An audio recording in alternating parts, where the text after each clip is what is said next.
Alright guys, you know what time it is. It's this week's Deck Doctor. We're going to be going through every single week and taking submitted decks from you guys on either the comment section of these videos or Twitter. I'm going to be picking decks that I think are high potential or, some concepts that are interesting, trying to, show off like different ways of deck building styles and how to optimize your decks. So this week, we're going to be working on something actually pretty simple. I've gone for kind of like more memey decks. We did like Fizz before, and we did like Daring Poro Cannon, because those are fun decks to refine. But to talk about deck building fundamentals that apply to a broad range of decks, it's actually best for me to show you guys how to build some more kind of like simple concepts and how to streamline and optimize them. So I chose this one specifically, which reads, Noxus and Demacia are my two favorite regions. And one of my favorite champ combos is Lucian and Darius and winning off of combat tricks. Here's the code. It's kind of bad though. I always love these two regions, but I have a hard time making them work together. You can mess any way you want to. I just want a nice Lucian Darius deck. All right, so I'm gonna, let me go ahead and import this. I'm going to do something a little bit interesting here. Actually, I do want to play the first game without actually looking at the deck at all. But I do actually want you guys to see it. So it's Lucian Darius, as we can see here.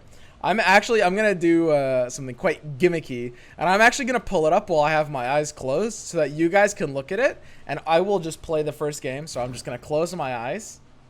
I think there's a, edit deck button. Okay, now you guys should see the deck on the left side. Is it scrolling up and down? Okay, I might be being stupid. Anyway, that's it. Alright, so we're going to play this deck a total of 3 games, refining it in between each one and talking about, the different ways we want to optimize it. Then we're going to play a 4th game at the very end. And the 4th game is actually going to be in ranked ladder, and we're going to see how it does against the field, okay? So let's just go ahead and start it off here quite simply. I have no idea what I'm in for. It's going to be some kind of like Lucian, Darius, Might, I'm assuming like Might and Kato are going to be in the deck. Aggressive sort of concept, right? And this has actually been statistically a pretty, this might surprise some of you guys, but statistically this is actually a pretty solid deck archetype. I think it's been underrated for a while, but there's probably going to be some ways we can make this concept quite a bit better from, how a lot of people see it as. There have been some versions that come in the stats with really shockingly big numbers in this like Nox Demacia aggro sort of archetype that we've just never really seen been properly mainstream before. So right off the bat, we've got Lucian Senna. Of course, if you're running Lucian, you're pretty much also going to be wanting to run Senna. Just makes sense as they work together. Usually 3 Lucian, 3 Senna is going to be standard. In this case, we've seen a couple of reposts already. And interestingly enough, we've seen Screeching Dragon, which is not a bad card, could actually be alright for this strategy. But I think this deck, in all likelihood, I'll have to kind of like take it apart and try to figure out where I want to be here. But in all likelihood, I'm thinking that this deck is going to want to cut out the Screeching Dragon to try to like close out the game more aggressively at that point. We better be in 3 Katos for sure, because turn 5 is going to be, we already assume we're going to have a board developed. And we're going to make sure that we have the ability to kind of like close it out. Whereas Screeching Dragon just kind of like, it's more of a mid-range card. It stabilizes the board, it grows, and it stops aggression because you can challenge things. Challenging isn't what we want as like an aggro deck on turn 5. We want to be closing the game or threatening to close the game at that point in time.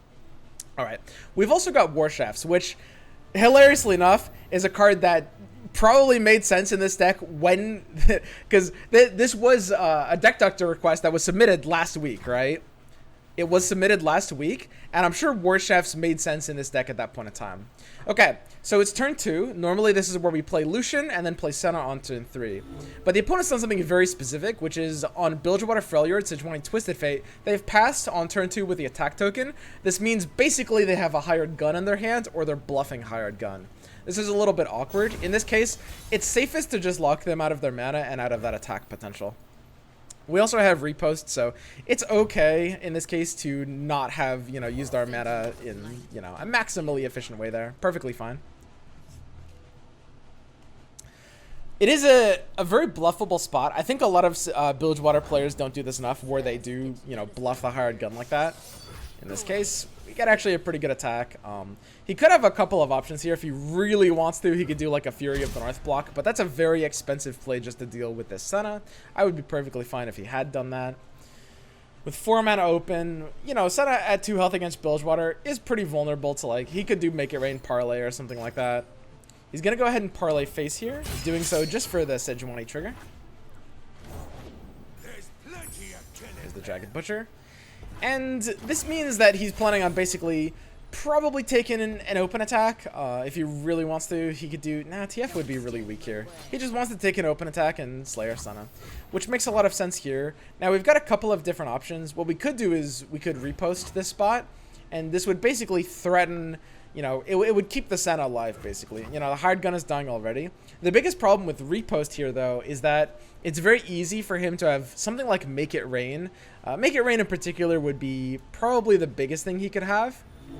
That makes my barrier kind of worthless, because that would just pop it off right away. It's a pretty interesting situation. I really do want to get Lucian and Senna on the board together at the same time. And honestly, I don't actually think my repost is hitting that much value right here. But the more specific reason I'm doing this is it's... the probability of him having Make It Rain is a bit lower than it would normally be, because it's a little bit hard for him to take the open parlay on 3 with Make It Rain. Oh, was that off the top? I think I saw him cast the left side of his hand. Oh man. All right. So he has the Make It Rain here. Trading Make It Rain for repost is definitely a trade down. Okay. So he's at 4 mana. He's dealt, you know, 2 so far for the trigger. It's all fairly likely that he wants to just like play proactively here. If I play something like a Lucian, he might respond with a Twisted Fate. Instead, I'll just open, I think, with the War Chefs here. The War Chefs is kind of like a nicer play. The only problem with War Chefs is it does make it, you know, while we're less like threatened by a gold card, it does make it a little bit harder for us to get like Kato or Screeching Dragon value, because we do want to like double play the turn after if we're going to War Chefs here. Let's just go ahead and play the Lucian now. If he plays the Twisted Fate for a gold card here, it really wouldn't be that bad. Like, it doesn't really end up hurting us that much, just because Twisted Fate really wants to be used reactively, not to just like pick off a 2 mana card in this matchup, right? So we have a very interesting scenario here, which is that, you know, we're trying to be the aggressor, but just due to like a slightly awkward draw, not being able to play Lucian and Senna together, if we were attacking on if we were attacking on evens and he was attacking on odds, we would have been able to get the Lucian Senna combo just fine. But in this case, we weren't able to. And this kind of brings us to an interesting spot where we actually really are favored to play the Screeching Dragon here. So what we expect is like, this is the value gold card if he wants to stop this attack. But we'll notice something interesting here is like, we didn't really have the early aggression, right? Like, because of how this game played out, because of how our hand kind of clunked out, the Screeching Dragon is worth a lot more than the Kato in a case like this, right? So we can just go ahead and drag something out with the Screeching Dragon. Depending on exactly what we want to shut down, we can drag a different thing. In this case, I actually would rather just drag one of the 3s. Just because we want to absorb the maximum amount of stats possible. And at 2 mana, he can't really like trick this out for value.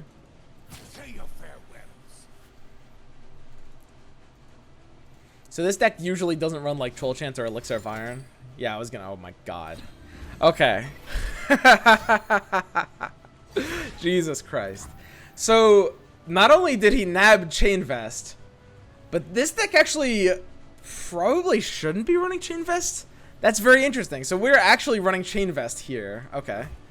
Interesting. So he's able to trick this out and kill my Lucian. I don't think that's a big deal in this case, but now his hand, if it's a nasty hand, could lead us into a pretty big problem. You normally can't really play around Nab, but when we don't know what our own deck is, we absolutely can't. Alright, so we draw Darius.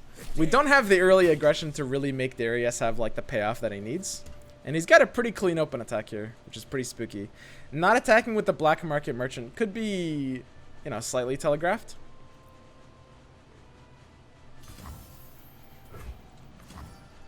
And going it down to 8 so early against his deck is normally pretty bad. In this case, just because we are kind of like, oddly enough, playing for our own mid-range game plan, I think we actually do just have to block one of these out. I think this is perfectly fine here. The Screeching Dragon doesn't actually get much long-term value out of killing the Black Market Merchant. And because we have a lot of hand resources and he has relatively few, the best thing for us is to just like adopt a pure mid-range game plan, right? We're just trying to outvalue him right now, basically. we're probably just going to develop a wide board with like double War Chefs into Lucian. So Lucian is actually a card that gets a lot of value right now, just because War Chefs got nerfed. Now Demacia decks are looking for a good 2-mana play, right? Because Demacia is looking for a good 2-mana play, a lot of the MF Scouts deck, like the Quinn style decks, are actually running Lucian instead of Quinn, right? So some of the decks have basically swapped out the nerfed War Chefs and the Quinn for Lucian Senna, and Lucian is kind of replacing the 2-mana card of War Chefs. Yeah, we can just play a little wider here. So it's a pretty good time to be playing Lucian right now, but we are, in all likelihood, going to want to get out of the War Chefs in a deck like this. Alright. We have no spells in hand, so we want to be as mana efficient as possible. Sending to spell mana when you don't have spells in hand can be pretty awful. We are running Flee for the Trackers. That's very good. I was going to say I haven't seen any Trackers yet, and that's definitely something that wants to be in this deck. And we casually top deck Apprehend. So this can be a really nasty turn, depending on how he plays it. The biggest problem is it's very possible that he is actually on a Sejuani option right now, or even a Twisted Fate. If he has either of those cards, then he can really punish the developed Darius coming down here, right? Because he'd be able to stun something out for big value and effectively ruin the entire attack. The Sejuani would also come down potentially flipped. Unfortunately, my attacks right now without preemptively developing that Darius are probably a little too bad otherwise. Man. We have a few plays here. We could do a Kato Brightsteel Protector instead of Darius. I think it is a little bit earlier. It is a little bit earlier to go for the Darius Apprehend. So what I'm going to do is I'm just going to open Brightsteel Protector, and we're going to make sure we're giving barriers to one of the War Chefs. Now, one of our War Chefs is going to have 3 health, which means it'll get blocked and killed by either the Jagged Butcher or the Yordle Grifter. But the other War Chef can get buffed by the first War Chef, so it can have 4 health. Which means as long as our barriered War Chef is the one that's not getting buffed by the other War Chefs, we can make sure that we have an attack where none of our units die for free by doing it exactly like this, right? If that makes sense. Now, we do have to watch out for a couple of things he could have, and we wanted to make sure we were playing around both Sejuani and Twisted Fate by playing the Bracelet Protector before we played the Kato, right? That was really important. And he's going to go ahead and take a Warning Shot Burst Pass. Very interesting. So he doesn't have Sejuani or Twisted Fate unless he just drew one off of the Babbling Beard. And this deck usually draws Sejuani off the Babbling Beard. So we should, you know, in general assume this left card in his hand is a Sejuani that he couldn't have played this turn. If it's not a Sejuani, it's a Rex. But because he played the Warning Shot right now instead of next turn, it's much more likely Sejuani. So we really should keep that in mind. But his other card can't be played here, so it could actually be Fury of the North, which can be a little awkward. So we always know we're going to War Chefs this, exactly like that. And we always know we're going to want to buff something up that is otherwise giving a pretty favorable exchange. So like, for example, I can make sure this Brightsteel Protector doesn't just die for free to like a 2-1 by buffing it up here. Kato actually has pretty good exchanges into his entire board unless his option is something that deals 1 to my units, which it really has a hard time being. I don't think his card is going to be Missing Shot, Parlay, or Twisted Fate in this case. So let's go ahead and take our big attack here. So look how we played that turn. We had a Darius and Apprehend, and we had enough mana to play both of them, but it would have been really vulnerable to Sejuani and Twisted Fate, and also we don't really have a good Apprehend here, right? Like our Darius might flip on the first attack, but then he'd be at really low health, he'd be vulnerable, he might still die to some other things. Really not a great play. Really not a great play. In this case, though, we can just go ahead and save them for next turn because we know we have the 1 spell mana banked and we're going up to 8, so we have perfectly enough mana to use both of them here anyway. And of course, we can use Apprehend even on defensive turns. So now, here's the Sejuani. Sejuani's going to be a little nasty, because all he has to do is any amount of combat damage, and if he does any amount of combat damage, then our entire board is frozen, which is no good. We can play the Darius here, it should be free in this case.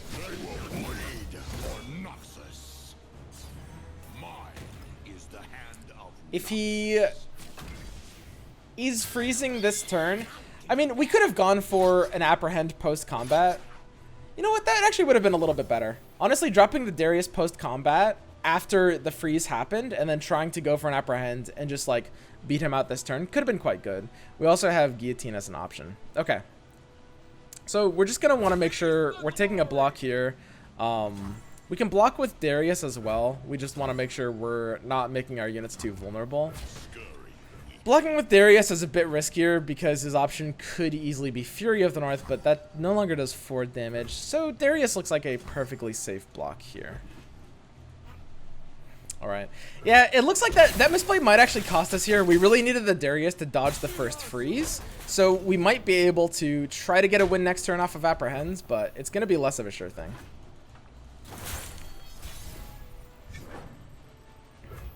And also the Darius might not even necessarily be alive because he needs to take the first attack, and that's pretty unreliable here. So we've also got a Grizzled Ranger as well. We can take an open attack here. I think open attack is probably the best bet. There's a decent chance that the Sejuani will just die to the Noxian Guillotine. And if the Sejuani is able to block the Darius, basically we're forcing it to have the warning shot or some way to trigger our Nexus for it to be really painful. Oh, he top decks a warning shot. Wow, that's really rough. Nah, I mean, we misplayed, so we don't really get to complain. That's perfectly fine. So yeah, the big misplay was dropping, as I mentioned before, dropping the Darius last turn before the freeze came out. We would have been screwed to probably this hand either way, but we at least could have tried to like apprehend into potentially getting a bit more value out of our attack if we had done it last turn when this Sejuani hadn't popped. And we were forced into the attack at this point. So we do have an Apprehend, but the Apprehend isn't going to do much. The Guillotine is pretty useless here just because our board is frozen every turn, and it looks like we're just dead in this case to the Sejuani's attack. Alright, so the deck actually did fairly well. I think we should have been probably favored to win this game if we hadn't made that misplay, but would have been pretty close regardless. Overall, I definitely would have liked a bit of a smoother curve and a bit more aggression. We did get forced into a pretty awkward hands. Like, playing mid-range against the Sejuani deck is really not where we want to be. We absolutely want to be the aggressor in this matchup, and going in, like, basically just, like, forcing the tempo on him so that he has a really hard time stabilizing, right? We want to make that, like, painful for him. We want to make him lose value by trying to stabilize. Alright, let's go ahead and take a look at this deck and see how we can improve it. Okay. So, let's see what we're dealing with here. Wow, okay. So, right off the bat, we have 3 Apprehends. 3, which is a really, really crazy amount. We've got 3 Chain Vests, which I think, in all likelihood, I probably don't want to be in at all. We'll see. 3 War Chefs, which I mentioned is kind of like, especially, I mean, this, again, keep in mind, this deck was literally submitted before the patch notes for War Chefs, so removing them is going to be a pretty easy first step. Noxian Guillotine is not a bad card, but it doesn't really fit with the aggressive game plan that this deck wants to do. 3 Might and 3 Senna I do definitely like, although I could see ratios for Grizzled Ranger or Kato coming up. Screeching Dragon is not bad. Depending on how the rest of the list is built, I could see it finding a home. The biggest problem, though, is Unyielding Spirit. Definitely not an aggressive card at all. Basically, the one thing about this list is it's not really trying to be aggressive.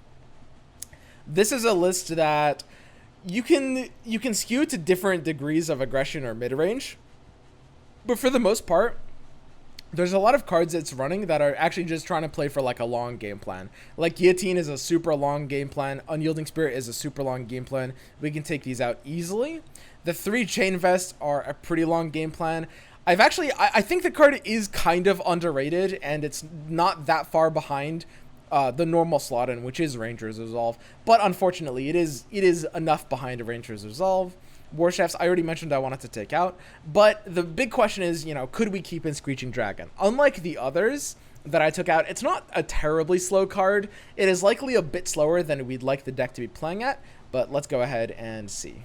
All right, there's a couple different things we need to do then in terms of how this is ratioed. Right now, we definitely have too many Apprehends. Apprehend shouldn't be a 3 of in this deck. One of the fundamentals of deck building is you can sometimes have 2 cards that combo with each other. Like, you know, a pretty good example is like Curse Keeper Butcher. And the idea is you want to ratio them in a way that will minimize the odds of drawing the dependent one versus the independent one, right? Because Apprehend and Darius are not a symmetrical combo. Darius is good when you don't draw it with Apprehend, but Apprehend is only good when you draw it with Darius. Right now, I honestly, I did all the math a while ago. I forget the very exact number. if I remember correctly, I'm pretty sure the odds of you having the Apprehend without the Darius, if you're running 3 of each, approaches 19%. Whereas if we cut 2 Apprehends, it goes all the way down to 11%, which is a lot more in the range of what we want, right? Basically, Apprehend is a great card if we draw it with Darius, but by running too many Apprehends, you know, we want to run them at a ratio such that we're much more likely to draw Apprehend with Darius. And because, you know, the maximum Dariuses we can put in the deck is 3, I don't think I'd like to see more than 1 Apprehend in this deck, honestly.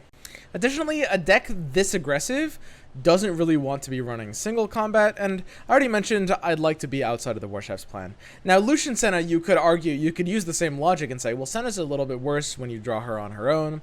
She's only good with Lucian.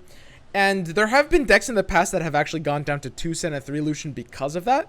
But in this case, the value Senna provides is more than enough, and unlike Apprehend, she's not terrible when you don't draw Lucian, she's just a bit more mediocre, whereas Apprehend is really, really struggling as a card when you don't have the, you know, combo piece that it's attaching to. And as I mentioned, I do want to be outside of Screeching Dragon. So we've freed up a lot of space in this deck now. We've got 27 out of 40, which gives us 13 slots to fill. A really big component in this kind of list is definitely going to be Relentless Pursuit, right? And it's at this point that we want to move forward the list by sort of like defining exactly what this list plays for and what it's trying to do, right? A Demacia Noxus like aggro style deck is effectively trying to double dip into per round effects as much as possible, is typically like how this kind of concept is going to be winning games, right? So what that means is we can use Might on the double attack Lucian or Senna. That's really powerful. We're kind of double dipping into the attack and overwhelm by using it on something with double attack, right? Which of course Senna can also have. But we can also double dip with our Might or Kato effects on a Relentless Pursuit turn, or even a Darius Apprehend turn, right? If that makes sense. So basically, this is the idea. We want to take Might or Kato's support card. We want to double up on its effect in some way, using that per turn buff, using rallies, using double attacks, and then we want to basically use that, you know, double up to close out the game. A pretty powerful combo piece when we're using the Might Kato game plan, and this might actually surprise some of you guys, is Reckless Trifarian. I'm not sure if I want 3 of, but some amount of Reckless Trifarian actually comes in pretty big on the stats for success in this deck, right? Reckless Trifarian is a pretty powerful card when we're in, you know, deeply invested into the Might and Kato game plan, which Demacia Noxus really does want to be. There's one additional point in terms of like this double up value, the Relentless Pursuit rally, the Apprehend rally, which is you actually often get, because we're kind of just trying to double turn only effects. I really like the identity of running 1 Arachnoid Sentry in this deck. Sometimes it can be like minorly defensive, but the ability for the stun to represent offensive potential is actually much more impactful than it seems. I don't think I like more than 1 Sentry because it's super situational and you never really want to be drawing 2 of it, but I'm very happy to rock an Arachnoid Sentry here. We're also going to need a kind of like earlier aggressive combo. Let's get to that a little bit later though. Typically, the aggressive Demacia Noxus decks have had a lot of success with Whirling Death. These are basically versatile. Because we have Might, we have so much access to Might, what that means is Whirling Death is going to be often be able to be an offensive tool. Normally, Whirling Death is a defensive tool because you can't normally deal face damage with it, but because we have units that are running Overwhelm, like Kato or Might, if we use it on the Kato or Might turn, we can delete a blocker and make the Overwhelm unit deal full damage on an action like that. That's really powerful. I want you guys to notice one thing in particular, which is the ratio is actually the same as Apprehend to Darius. We have 1 Apprehend and 3 Dariuses because we want to make sure we're drawing Apprehend when we're also drawing Darius. And we have 2 Whirling Deaths, like we have 1 Apprehend, and 6 Overwhelm effects, 3 Might and 3 Kato, right? So it's 2 and 6 in the same way that Apprehend and Darius is 1 and 3. And what that means is, again, we gain value out of Whirling Death, but we don't want to be drawing it if we don't have Might as often. So that brings us to the question of how do we fill these last 5 slots? Obviously, this is very far from a refined deck yet, so we're going to make sure, you know, we're filling these slowly. And we're not gonna like try to do anything super perfect here. One thing that I'm not very sure about is the idea of like Fleet Feather Tracker, Brightsteel Protector in this deck. I might want these to be more aggressive tools. Now that War Chefs is nerfed, Tracker is actually like, its ability to link with Protector is really powerful, but it did lose that safety net of like that second target, which is a really, really big deal. We could also potentially link it with this card, Legion Drummer, as well, which is a pretty nice, you know, way to supplement the Fleet Feather Tracker ability. We could look into that just to like, you know, increase the ratios. We do want to smoothen our curve as much as possible. Right now we have, just in terms of units.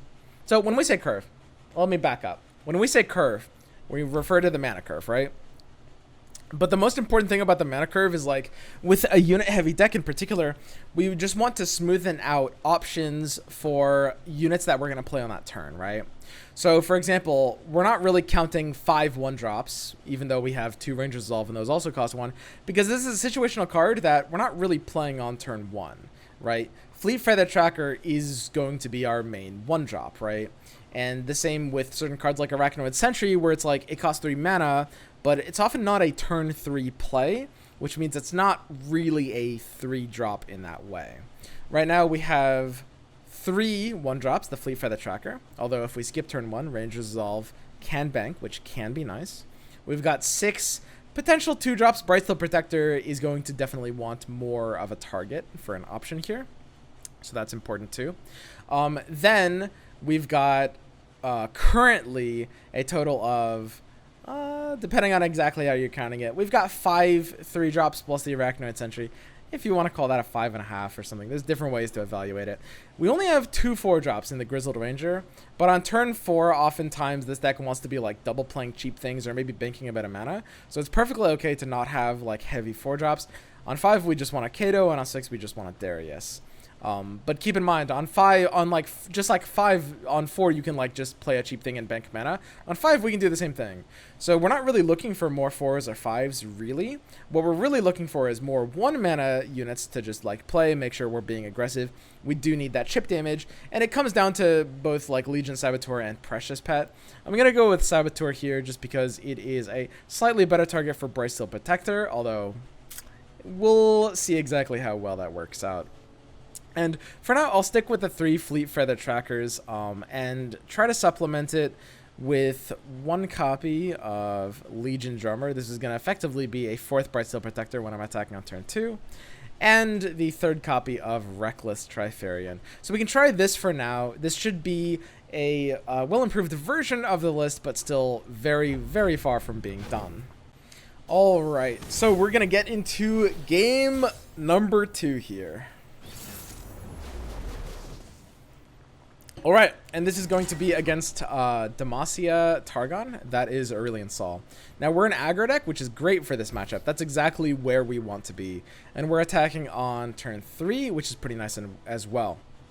Usually against Remembrance style decks, if he is going to be running Remembrance, we don't get as much value from developing into 3. But the fact that he is running, the fact that he's not running Lux means I'm less worried about Remembrance. We're going to kick a little aggressively here because we're looking for a 1 mana unit to play. And we got one, Fleet Feather Tracker. And we got a better one, Legion Saboteur. The one downside is sometimes they play their 1 mana 3/3. Nice. So we get in this early aggressive damage. And this is really like what this deck wants. This is very, very, very important chip damage to get through. So even without the Darius, we've already drawn our 1 Rapperhand, which is potentially no good. We can go ahead and drop the Lucian here. It looks like our next turn is likely going to be Tracker plus Protector. And we don't really have too much to play around. Demacia Targon can't really use most effective spells when they don't really have, any units on board. There's no single combat. We don't have to worry about Make It Rain or anything like that, which is pretty nice. If he's got Remembrance, then we're okay developing into it because of these 2 cards. It looks like he's going to tank a lot of damage and then play a Star Shaping. Would be my only guess based on the fact that he hasn't played anything yet. Looks like a pretty bricked out hand, honestly. I'm not going to lie. Alrighty then. Good habit is Lucian should go on the right side. It's never going to matter in a combat like this, but it's just nice because sometimes your units die left to right and then your Lucian levels up during combat. Usually this is the Star Shaping here. All right, so it's a dragon deck and he's just trying to stabilize. It makes perfect sense. All right, so we draw second Lucian, and this gives us access to Lucian's Relentless Pursuit, which is super valuable. That's actually like insanely valuable here. So what we can do is try to threaten lethal with a Relentless Pursuit, see how well that works out. Initially, though, we are just going to be passing. We don't want to give the Firebrand any value. We're the aggressor. We are not going to touch this. We're just going to let the attack sink through, and it's going to do basically nothing to us. Now, we have to think to ourselves, okay, if we go for the Relentless Pursuit now, what could he do that punishes that, right? Like, what's a good way for him to punish that? Well, if he has single combat, he can kill one of my units, right? Which is pretty nasty, because he can kill, like, Lucian or Brightsteel Protector, and that can actually, you know, mean we don't have enough power to win the game, which is bad. But a really nice thing about using Relentless Pursuit now is that if he doesn't have single combat, or if he doesn't have healing at all, if he just is relying on Star Shaping or Concerted Strike, those kinds of tools, then we can actually just try to win the game on the spot. So this is a pretty aggressive play, but it gives us like a lot of odds of just cheesing the game. It forces him to have something pretty specific like single combat to be good. There's a few other Targon cards that he could have. But none of them are going to be amazing here. Like he can maybe, he can Guiding Touch and try to survive this one extra turn, but it's usually not going to be enough for him to be like perfectly safe. Like he'll still have to lose his Herald of Dragons, for example, right? So he's going to have to stop through damage by sacrificing his Herald of Dragons, and that's going to be really nice. If he wants to greed it, he can block my Saboteur and give me a sort of decent Ranger's Resolve in doing so. And now, again, I'll just show you the good habit of Lucian Goes on the right. So he's forced into blocking something. He's realizing there's no difference between being at 1 health and 2 health against me. So he'll block the Saboteur, because the Saboteur is the one he can kill. Here's the problem. I've got Ranger's Resolve, which means my Saboteur stays alive. And suddenly, there's a very big difference between going from 1 health to 2 health against me. Now he's down to 1. And it might not matter from him, because he could still have Star Shaping. But he doesn't have the ability to save himself with like a Concerted Strike anymore. And we draw potentially a second Relentless Pursuit. Alright, this is actually really, really interesting. I would actually love the ability to stun this Firebrand with Apprehend. That would be so sweet. But because of its spell shield, we don't have the ability to do that. If I send an attack in right now, we do have the ability to stop something like Star Shaping, but we are going to lose.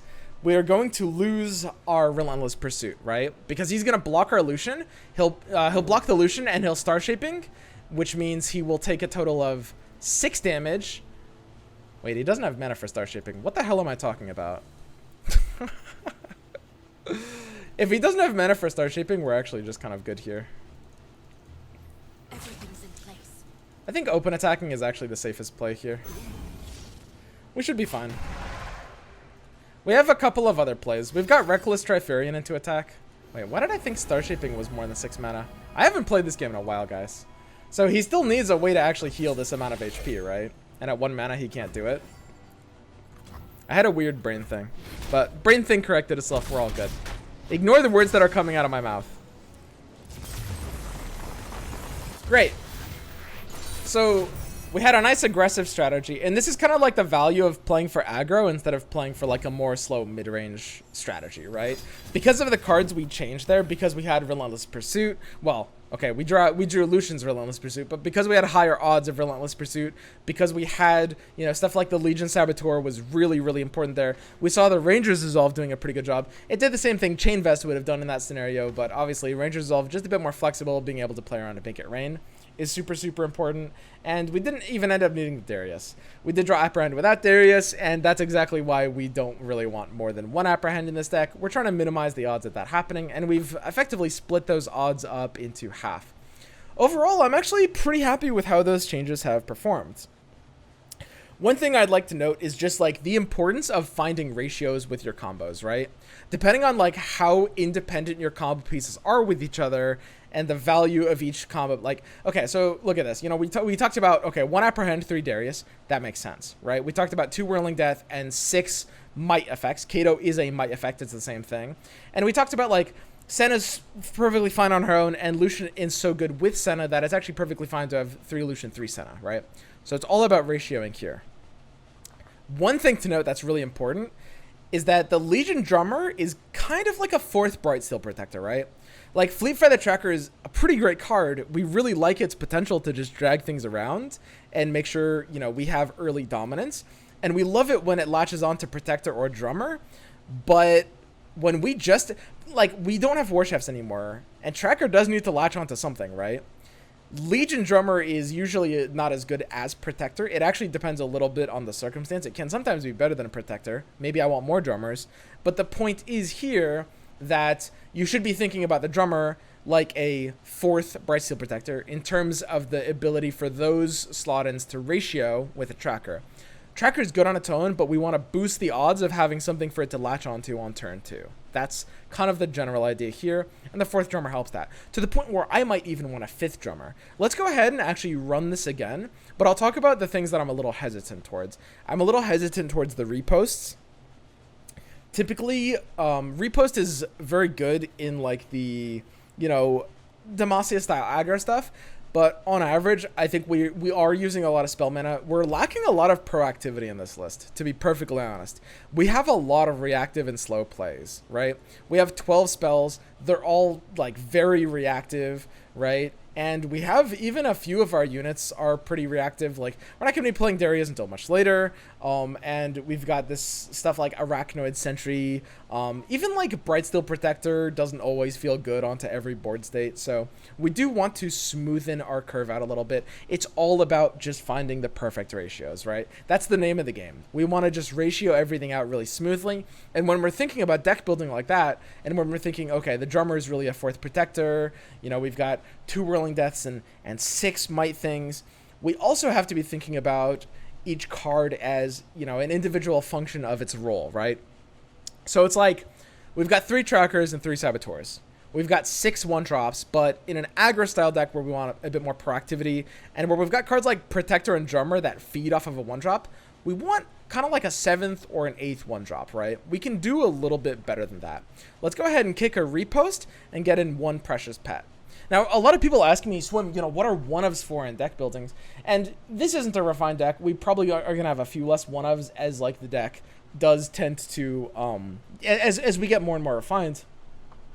But you really want to be thinking of this not as a 1-off Precious Pet, but as a 7th 1-drop, right? We just, again, we're cleaning up the ratios. The 1-off Drummer isn't really a 1-off Drummer. It's a 4th Bright Steel Protector, right? Or it's a 7th 2-drop, right? Think about it like that. The Precious Pet is just a 7th 1-drop. We just want 7 1-drops, and it just so happens that 7 is, you know, when you divide it into multiples of 3, you end up with 1 left over, right? So that might mean we have a 1-of. In a situation where it's not trying to be a 1-of, it's just a 7th slot, right? You're not always going to want an exact multiple of 3 per slot. We're not going to necessarily want exactly 6 1-drops or exactly 9 1-drops. Let's run a 7th one, okay? So this looks a bit cleaner. To be honest, I'm still probably going to replace the repost for something else. You know what? Hell, let's actually make that the 2nd Drummer right now. Why not? I already know that this deck has a little bit too much reactivity for repost. Okay, and we're just gonna straight away get into the 3rd game here. All right, we're gonna load it right up. I didn't make much changes last time. I spent most of the early times making changes. So an interesting opening hand here. We got Tracker. Darius and Kato are a little too late for an opening hand, of course. And Senna's good when we have Lucian. When we don't have Lucian, we really have to kick her. Ranger's Resolve would be great. That's a great card into the Bilgewater matchup, and we hit it, so that's perfectly fine. And we get the 2nd Tracker. So we're just gonna, you know, load up the Tracker, get parlayed over here. Nice, no Man, I forgot people are running Corsair now. Ah, good old Corsair. That's quite interesting. Well, because we have Ranger's Resolve, we're kind of priced into passing here. Really, really want to squeeze maximum value out of Ranger's Resolve in this matchup. Super important. We need to dodge and make it rain with this Ranger's Resolve. It's actually like, it's kind of incredibly important, actually. There it is.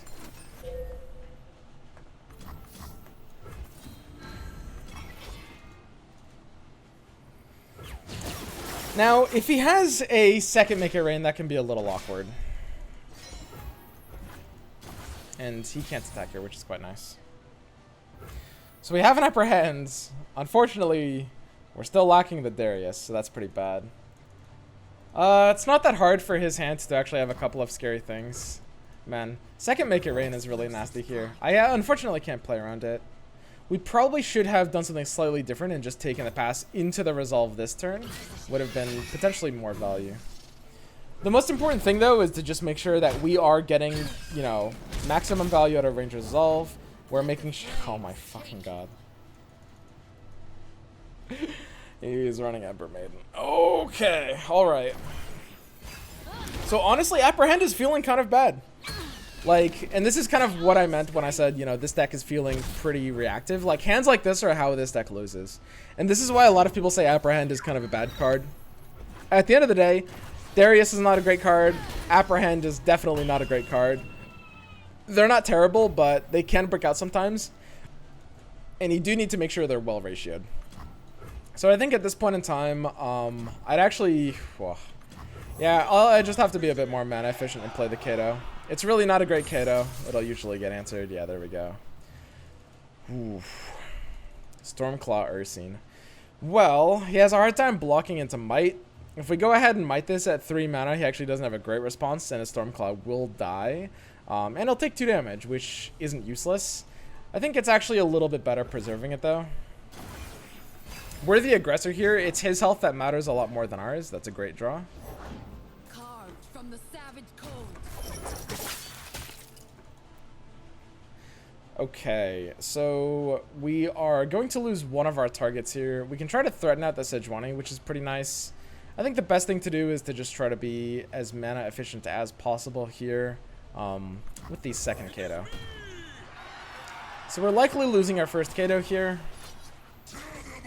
And he does have a second attack. It's not going to be insane value, but we are pretty close to just getting blown out here. And again, this Apprehend is like actively losing us the game. Like if we had any unit in hand other than this Apprehend, we would actually feel so fine in this situation.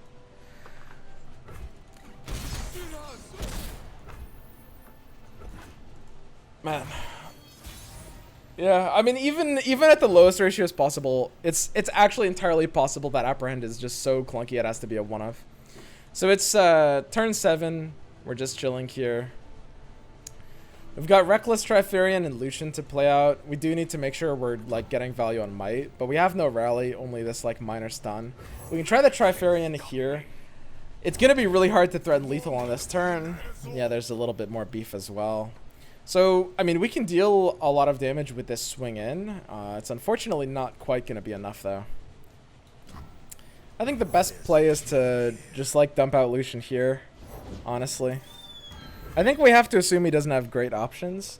So the biggest thing for him to have is usually, like, Fury of the North, which can actually boost his unit up to 10 health, which is hilariously enough outside of the range of the full Lucian hit, which he likely would do in that situation, especially if he's playing around Might. We do have the ability to buff both. And we do have Apprehend, but without the ability to rally, Apprehend is actually just kind of completely useless here. I mean, we're somewhat forced into a full attack in this scenario. We do have the ability to only swing one thing. I think we have to assume he doesn't have Fury, which is a really dangerous assumption because it's insanely easy for him to have Fury here.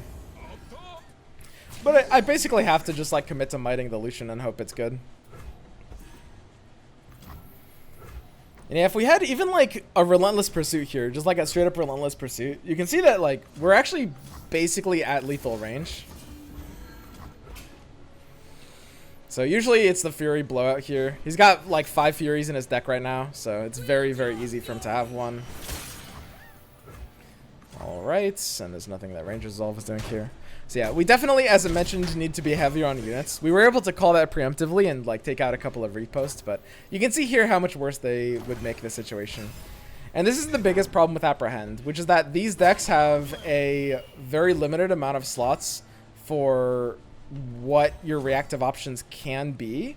And what that means is like if you're not very efficient at using those slots, for everything that they want to be. Like, for example, if that was literally just a Relentless Pursuit, I might have actually been able to win that game. And Relentless Pursuit wasn't even a great card in that kind of board state either. So that's pretty awkward. That is pretty awkward. We're going to go ahead and probably take out the Apprehend entirely. I really wanted to give it a chance as a one-of just so that we have better odds of having the Darius with the Apprehend, but unfortunately, even in that capacity, it's still just too clunky. It's like the situational cards need to be super premium to be great. Even the third Might could be something that needs to get cut down in ratio because it's just not quite good enough. This deck still lacks some real proactivity here. Overall, 2 Rangers Resolve is going to be pretty necessary. I don't think there's any way we can escape that. But let's go ahead and just like add more units to our aggro plan. Let's go ahead and add in a second Precious Pet. This gives us 8 1-drops and 8 2-drops, which is pretty nice. And we've got like 6 3s, which I'm pretty on board with as well. I'm down for like 2 Grizzled Ranger, like smoothing things out. I mean, overall, this looks pretty fine. The big question on my mind is, you know, is 3 Might possibly worth it? The way we lost that game is going to be a pretty common way to lose games, which is to have these cards getting bricked out. Now, it wasn't just Apprehend that was bricked out, it was also Might. Might was at least usable at the end there, but we really wanted any unit in those slots. Even something like Arachnoid Sentry would have felt perfectly fine. Just any unit at all in those slots. And unfortunately, Might just like costing us that proactivity really hurt us, right? And that's why it's really nice to have situational cards that are at least going to represent proactive value, right? Because we want to tap into our spell mana, but it's not worth it if our spells are bricked out. I think that in this case,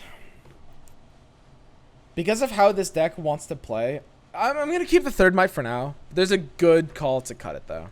Let's go ahead and call this the final version for this build. Like I said, there's nothing super fancy going on here. This is one of the most vanilla kinds of builds you can do.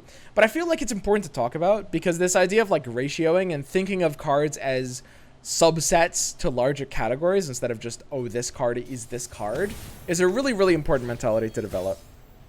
Super important. Okay, this is Thresh Asol. We have a pretty nice opening hand. We do want to make sure we're being very aggressive here. And we do have 2 Relentless Pursuits. Because we have a lot of Relentless Pursuits to potentially draw into, I'm actually pretty happy to kick it out of this opening hand. Now, Relentless Pursuit is absolutely the kind of card that you could keep in a made hand. Made just means like if I had a plan for my first several turns, right? But because I have a 1-drop but no 2-drop, you know, no 3-drop, we can't really keep Pursuit. If my hand was Saboteur, Trifarian, Brightsteel Protector, I'd absolutely keep Pursuit in a hand like that. Okay, so because we have Ranger's Resolve, we really just can't send the Saboteur in here, and we have to skip this turn. Alright, he went ahead and discarded the Sky's Descent. Interesting. Slightly clunky late game. Unfortunately, so, to be honest with you guys, you know, the deck wants to be a Darius deck, so I can't take Darius out. But when you compare Darius as a finisher to something like Genevieve, it gets kind of sad. It's like, don't tell anyone, but this deck doesn't really want to be running Darius. It kind of wants to be running Genevieve. Unfortunately, I mean, it's in the rules of the deck doctor. The spirit of the deck is as a Darius deck, and I can't take out Darius for that reason. But just to let you guys know, Darius is not a hot card. In fact, there's some versions of just scouts, like Genevieve scouts, just like normal, you know, I'm going to run all the Demacian cards, that just use Might instead of Misfortune. Like, instead of splashing like 2 Misfortune or 3 Misfortune, they just splash 2 Might, and that's their bannerman deck. And it's actually pretty great. That would be one of the best ways to run this concept. It also runs Lucian Senna, of course. That would be one of the best ways to run a concept like this, but unfortunately, you know, with Darius, that's not happening. Okay, so I think I can just simply attack with a Reckless Trifarian here. Oh, you're interesting. Unfortunately, we don't yet have an attack with the Saboteur. We need to get a bit more value out of Ranger's Resolve for when we're lining up the Saboteur attack, which is fine. We want to do it on a turn where, you know, we might have the ability to shut down something like a Withering Well. So he goes for the Caretaker here. We can use Brightsteel Protector, honestly, kind of like a perfectly fine play here. It'll basically force the sapling to drag it, which is nice. And he loses the ability to attack with anything else, which is basically perfect. That's going to be fine. So now we've got potentially a fairly scary board. Check this out.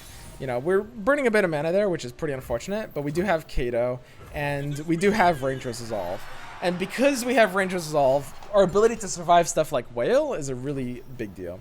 So he's going to go ahead and Equinox there. It's slightly unfortunate, but honestly, as far as Equinoxes go, I think that's fine. Okay, so our attack is made much more awkward here. We might have to try to slow play this one a little bit. Yeah, that Equinox is like definitely a bit nasty just because he had the ability to stop it up front. This attack is pretty awful. He has good blockers all the way down. We do have the ability to use Resolve. Honestly, Resolve is still okay here. I think this is, sadly enough, probably our best Resolve turn. It depends how we choose to block, though.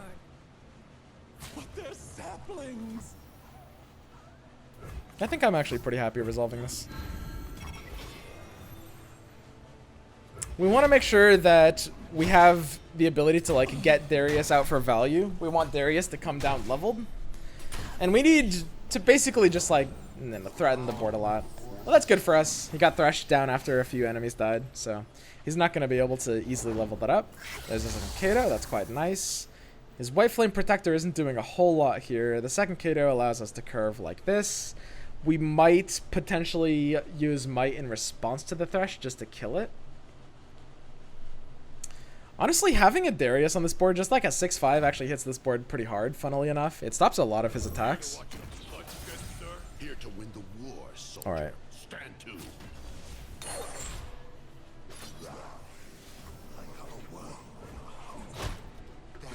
Okay. So we lost the Kato, but ultimately it ends up being fine. The Thresh's health does actually matter quite a bit here. He does have the ability to ruinate this board, but because he has a large ownership of the board, it's really not an insane ruination or anything like that. I do like playing Kato here. The only downside of Kato is it's fairly likely that the Trifarian's actually going to die before it goes to combat. This is often a play that goes punished, but we don't have a good start to this game, so we're going to need to take some amount of risks here. Okay. Yeah, I'd probably just take a big attack here. I mean, we could play the pet first. The pet doesn't really do much. It has the ability to sometimes just get shut out by, like, Withering Whale. Cards we expect anyway. I think this is a pretty easy attack, all things considered. We do need to get good value out of a big Might play here.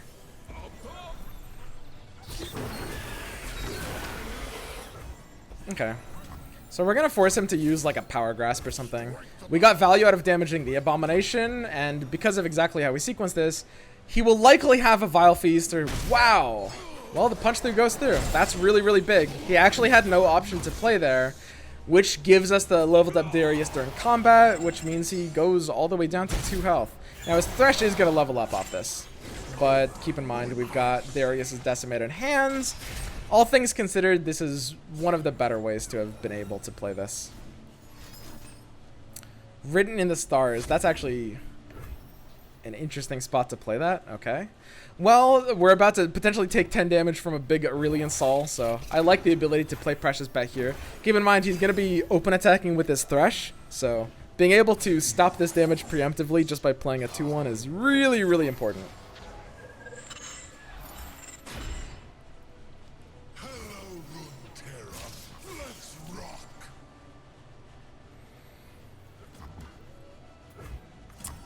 The biggest problem with not blocking this is we can lose to Atrocity. We kind of have to at this point.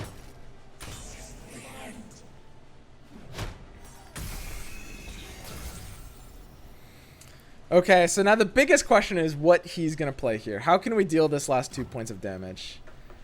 It's not going to be easy. We expect him to have a card like Star Shaping that will heal him up further. So Liar Priestess has a few good hits. He could have Comet. Comet can just up and kill our other Darius.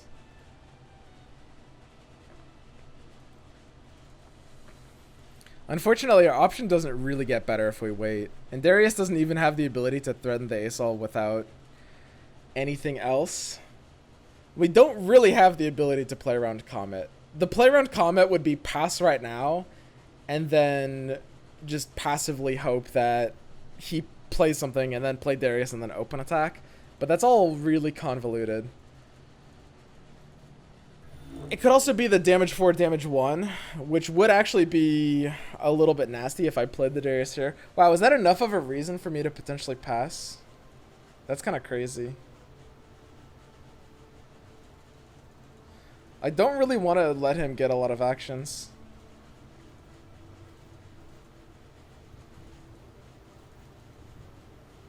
I think I have to pass. That's absolutely crazy. Doesn't feel good.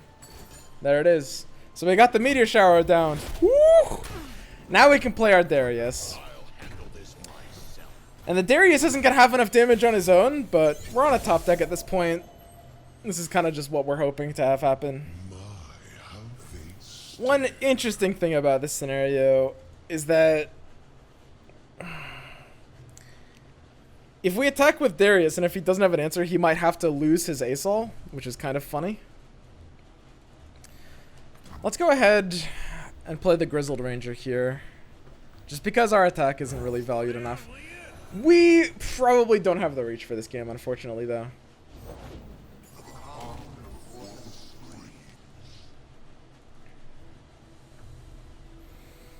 So, I mean, our Darius can send him down to effectively 1 HP, but without a closer, we're pretty screwed. We might just try to slow play. Yeah, unfortunately, we're just a tiny bit of damage away from being able to win. Okay, I think that's fine. I mean, there's not really a top deck that rewards us for dealing this 1 damage chip. We don't really have any benefit from attacking with the Grizzled Ranger here. The biggest benefit is like Darius does force the Thresh down, and then I guess we're just hoping for 1 more attack to close out the game.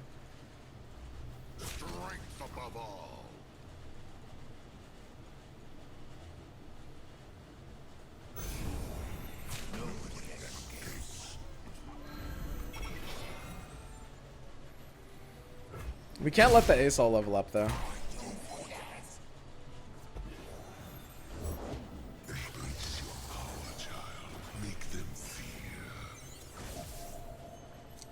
We were actually fairly close this game, all things considered. There you are. Blighted Caretaker should effectively end us here. I mean, we're not really on a top deck, right? The biggest problem is, like, we don't really have a chance when games go to the state, which is why, and this is the last point I wanted to make with this deck, we could definitely try to find a way to fit in some amount of over the top, like Fervor or Decimate would be kind of the 2 options. Unfortunately, those would be fine. They typically are actually, like, often overused in concepts like this. We do want something in that category, but we can't be jamming in this kind of concept. Unlike other Noxus decks, we actually have to play for the board in the Demacian version to get value. So we don't really have the ability to run like 3 Noxian Fervor, 3 Decimate like other Noxus aggro decks would. Alright, well, the flipped Asol we can do nothing about, so we can just surrender now. But that's fine. I mean, the opponent wasn't playing a super competitive deck either, but it was a pretty even game, and we don't really expect... Put it this way. With these kinds of decks, the deck doctors we do, we're probably not going to win a ton of the games that we do like a ranked Q and Masters with. That one was actually pretty close, all things considered. I'm not too unhappy with that. Okay, so at the end of the day, this is probably like the biggest problem with the idea of Noxus Demacia. I think something like this is one of the best ways to use this archetype. It's definitely not, I mean, it's not a super competitive archetype, and I've never listed it on the tier list or the Mobalytics snapshot because of that, but it's always been like somewhat underrated.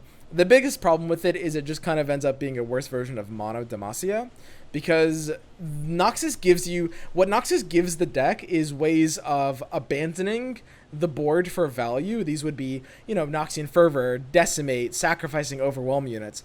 But the whole point of Demacia is you need to maintain board to get value, and that's going to be stuff like Relentless Pursuit, Leveled Champions, Ranger's Resolve, or your big buffs in the form of, in this case we don't have them, but Bannerman or Genevieve, right? So because of that, even though they can both play for like these tempo-y strategies, they don't tend to work super well together. This is probably one of the better ways to utilize it. As mentioned, you could run like a couple Ververs or a Decimate, but at that point, it's like it starts to slowly become like a non-Demacian version of Noxus. This is about as good as we're getting. So overall, unsurprisingly, we weren't able to make, this concept into the tier 1 meta breaker that some of you guys might have hoped for. Oh well. But at the very least, I think we've shown off a lot of like different ways of deck building and ways of ratioing to optimize the value of your list, right? Ratioing is kind of the name of the game in this one. It's really, really important to just make sure you're, after every game evaluating like what went wrong, like if it was an outlier or if it's like a common way to lose. Like for example, after game 3, we identified like a very common way the deck loses is just, and that wasn't an outlier, but that is going to be a common thing, just drawing too many combat tricks or situational spells. We identified that before it even happened by taking out Repost, and even after we took out Repost, it was still happening. And unfortunately, that's part of the reason Apprehend, like even as a one Apprehend and 3 Darius is close. It's a lot better than 3 Apprehend, but even then, it is not great, unfortunately, as a card.